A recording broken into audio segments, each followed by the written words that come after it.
This is Cast of Wonders, the young adult fiction podcast featuring stories of the fantastic. Welcome! Episode 579. I'm Catherine Inskip, your editor and host. Our story for today is The Ivory Eagle by Jonathan Alford.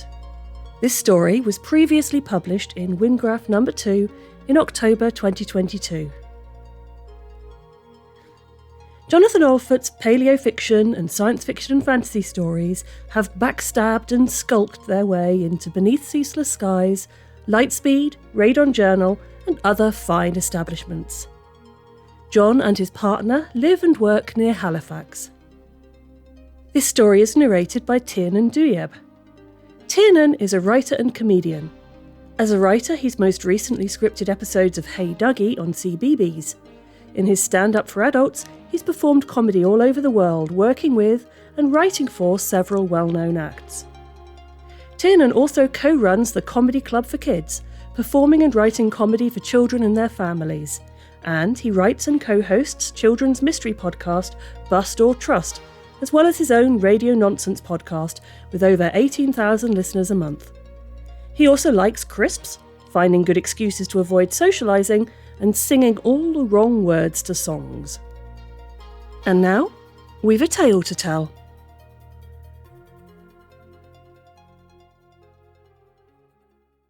The Ivory Eagle by Jonathan Alford.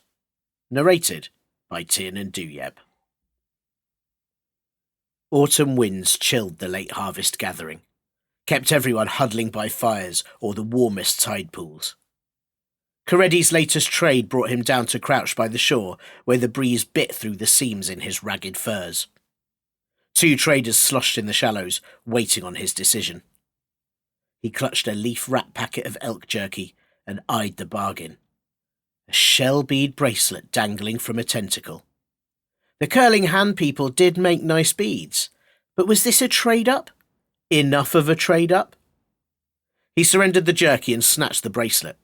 As the prize vanished into his shoulder bag, he darted into the milling trade meet and was gone. The little human seemed nervous, said one curling hand trader, quietly, because this was the gathering cove where all peoples understood each other. I didn't see its parents. Did you? The other trader pulled the jerky into the warm water and disassembled it with 8 tentacles and a flint knife. Babies swarmed from a subsurface grotto, chirping irritably for their snack. This was the last day of the swap meet, and everyone missed home. It looked big enough to be by itself. The first trader squinted into the mess of stalls and cook fires and wagons and humans and great shaggy blue ochre people and so much more. Well, I suppose. Coredi's belly growled like a spike lion. He'd allowed himself one strip of jerky this morning and chewed it to a stringy, tasteless lump, even though it hurt his wriggly back tooth. Hunger was the reason he'd looked for an inedible trade. He wasn't tempted to take a bite of the shell bead bracelet. Huddled by one of the big waterside fires where travellers ate acorn bread and bowls of seafood chowder, he took the bracelet out of his raggedy shoulder bag. 16 polished beads on a tight 4-strand braid. Beautiful work. What came next? Not food. He wasn't lightheaded yet. The past 3 days' trades had come to nothing or gone to feeding grandfather. Today. He had to get the boat today. It wasn't like the grey people even needed boats. They could swim faster than the fastest 3-sail outrigger, never mind the one Coredi had his eye on, bobbing there between trade boats and floating docks. The blue ochre people pulled those huge docks out of the caves every year, down into the water, trumpeting with exertion, blue paint slooshing from their fur to paint the cove. Now humans, the Long Walker people, crouched on the dock's edges to barter with the greys. The boat, the one grandfather needed, floated like a leaf between them. The grey people were notoriously friendly. Those smiles, those sly jokes were genuine to the core. But, like everyone else, they'd come here to make the deals that could set them up best for winter, and they drove a canny bargain. Coredi needed to barter his way up very carefully indeed if he was to present them with a fair trade for that beautiful boat. Ah, and it was a beauty. All one huge log, chopped sleek and burned out and braced wide to become a cavernous hull, sleek as a grey. A sturdy framework anchoring the mast, a square sail, rolled up but clearly in great condition. A steering oar with a comfortable bench and good command of the ropes. All simple enough that a boy and a broken elder could call it home. Grandfather's eyes had lit up the moment he saw it. For years and years before last summer's wreck, he'd often taken Creddy out on a boat, much like this one. Right now, Grandfather, wrapped in a blanket, was nodding along as old friends, tired, lean men much like him, shared sour honey water and stories. Firelight gleamed on the scars that traced his hands, lined his cheeks, skittered down his neck and up into his wispy hair.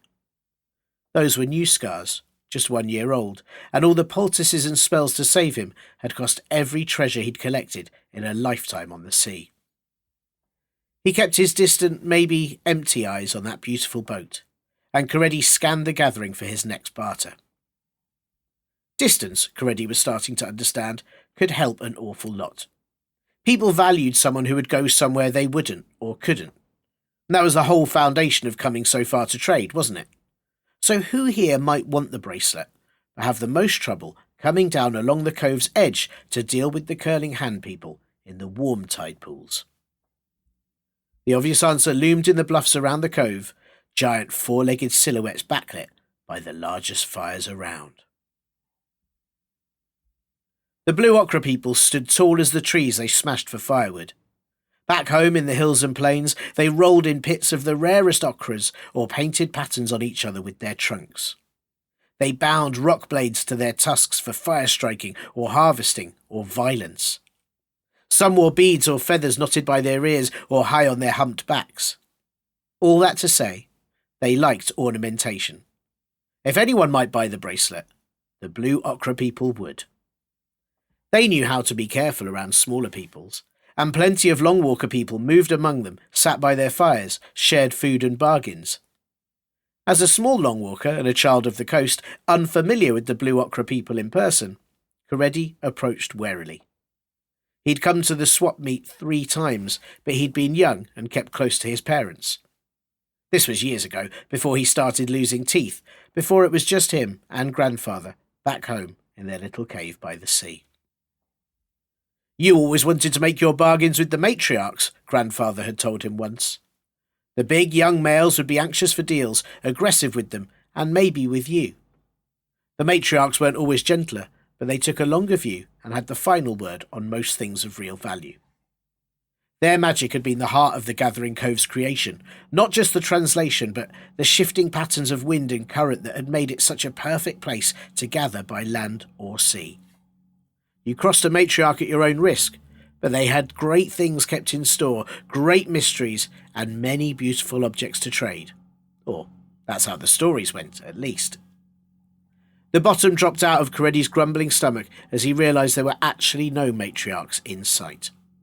No, of course not.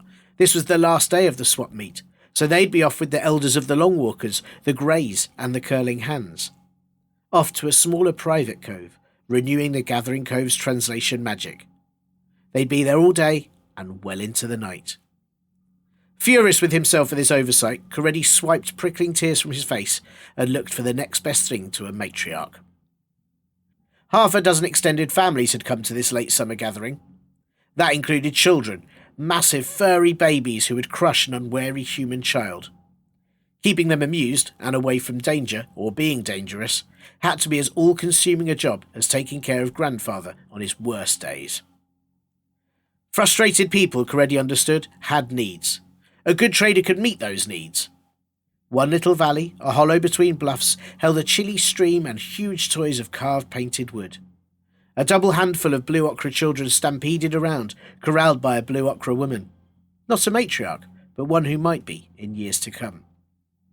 "Greetings, honoured grandmother," said Coretti, approaching her from the front with his head bowed. A curious baby lurched close, drew back, started snuffling at Coretti's near-empty bag with a trunk as thick as Coretti's leg. He held his ground and did his best to stay casual, harmless, not show fear. Instead, he held up the gleaming bracelet. The woman stamped, blue-painted trunk twisting high, all part of her speech. "A thing to trade, boy of the Long Walkers." The translated voice was in his head, not his ears. He nodded. "I went down to the tide pools on the far side of the cove. These beads come from the curling hands from their deepest pools."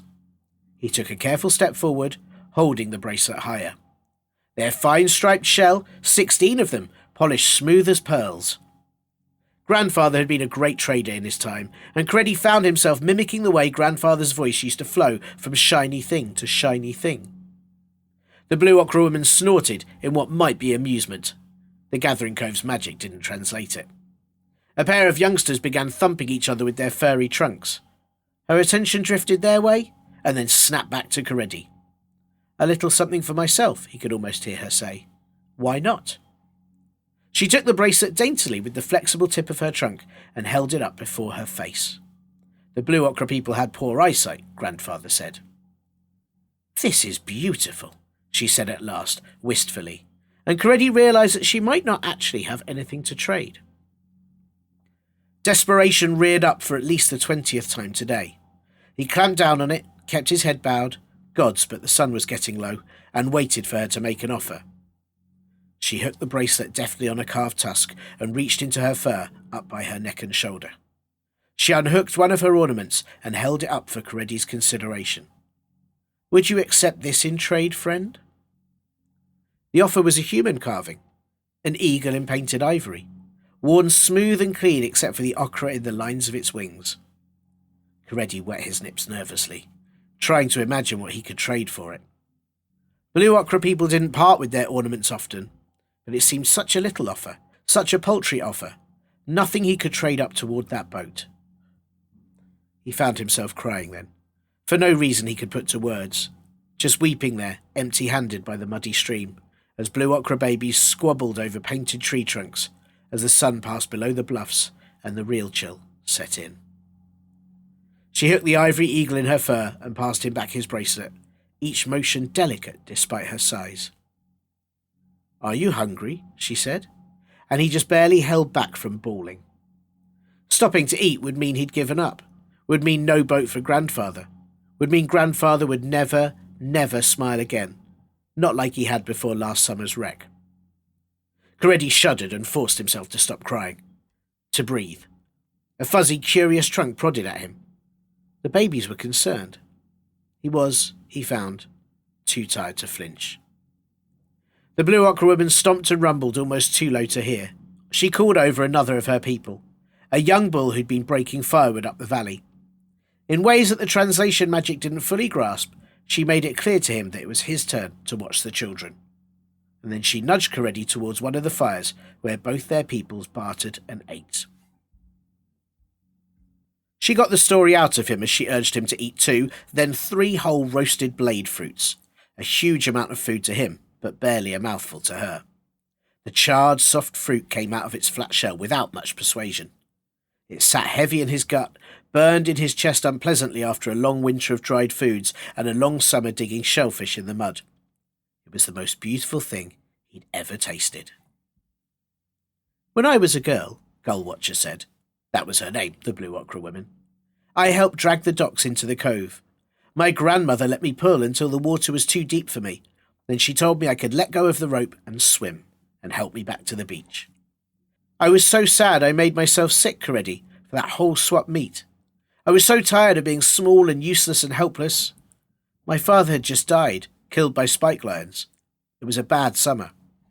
Grandmother understood that I needed to help, but she also understood that I would hurt myself if I pushed too far. What she didn't understand was how to make me feel better. I can't make you feel better, Coretti, but I can at least tell you that you've gone as far as you can, and there's no shame in that." He wiped juice and snot away with the back of his hand and hunched over the ruin of the 3rd blade fruit. "At least you got the docks in the water." "No, friend. Someone else did. What needed to happen, happened, and nothing I did made much of a difference either way. I know that's hard to hear." "Nobody else is going to fix this," he said, knowing that interruption was ungrateful, but still, nobody else can. She watched him for a long time then, watched as he clawed the last of the blade fruit from its shell and licked his fingers. Thud! Gullwatcher stomped and Sparks shuddered up. Eyes turned their way, eyes from both their peoples. Coretti felt himself weighed and measured as a pretty poor trade, a filthy boy slobbering over a meal he hadn't earned. At least one thing from each of you, please, Gullwatcher said firmly. No, Gullwatcher. Shh, you've done enough, Coretti. She plucked off his shoulder bag and hooked it on her tusk, strapped snug in the carvings. She took out the ivory eagle again and placed it in the bag, and then began to walk very slowly around the giant fire. One thing from each of you, for the boy. A Longwalker human trader eyed him, then her, then him again, and put a coil of fine rope in the bag. A blue ochre bull, old and scarred, reached over Coretti's head.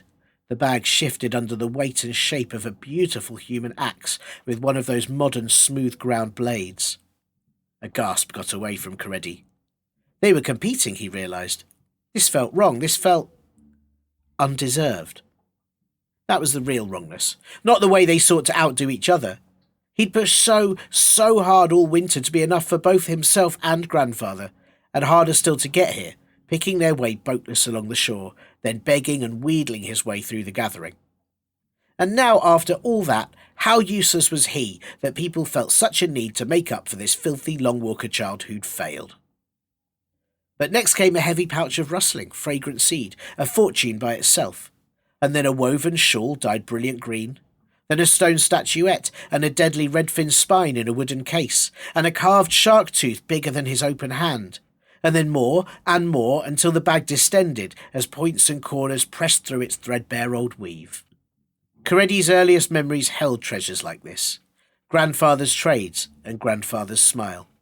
The smile that said he couldn't believe his luck and tomorrow would be even better. With great care, Gullwatcher unhooked the bag from her tusk and let him take the weight.